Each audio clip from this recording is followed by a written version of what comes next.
kinilaw na balat ng baka. Tagal kong walang upload. Ngayon lang ulit tayo mag-upload. Meron pala tayo ditong balat. Balat ng baka. Ikikilaw natin. Meron na akong post na ganito. Nasa short yata yun. Wala lang. Gagawa lang ulit ako. Para meron tayong video. Kahit paano. May upload tayo. Tapos pala guys. Yung mga nanonood. Ang karamihan sa mga nanonood kasi hindi nakasubscribe 2% lang yata yung mga nakasubscribe. Para naman ma-monetize yung YouTube channel natin, subscribe naman kayo. Konti na lang naman makunat pala siya, hindi pa siya pwedeng kainin. Kailangan muna natin siya i-pressure cooker.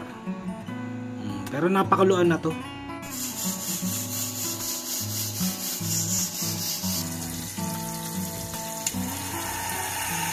So, yan na. Tapos na natin pakuluan.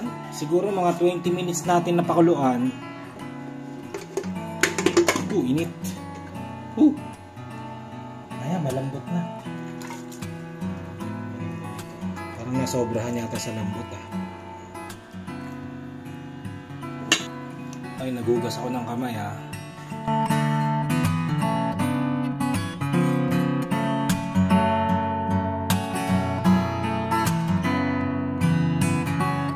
Guys, nakapag-chop na pala ako ng mga ingredients niya. Ito yung spring onion, yung dahon ng sibuyas,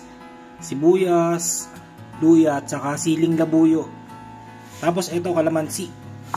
Syempre, gagamit na lang tayo ng patis at asukal. Ilalagay na natin yung ingredients. Sabay-sabay na. Kalamansi. Suka pa pala. Konti lang.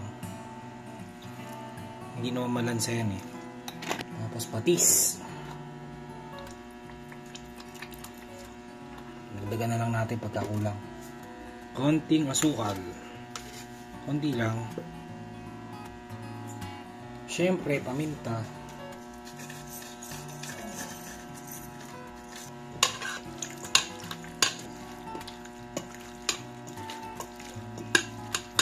Laki yata nahiwa pa.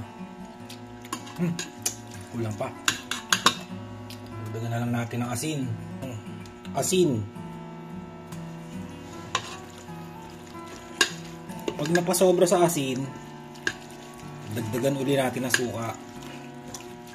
Pag napasobra naman sa suka, dagdagan na uli natin ng asin. Ganun lang yun Mauubos yata kakatikim to.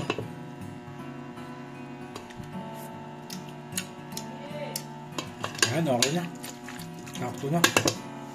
Pwede na kumain. Lipat ko lang. Parang gusto ko pang lagyan ng bechin. Konti lang na bechin. Ayan, okay na. Sarap. Plating na.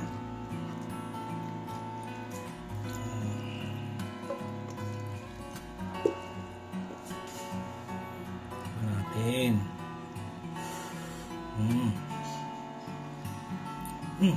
Sarap. Grabe.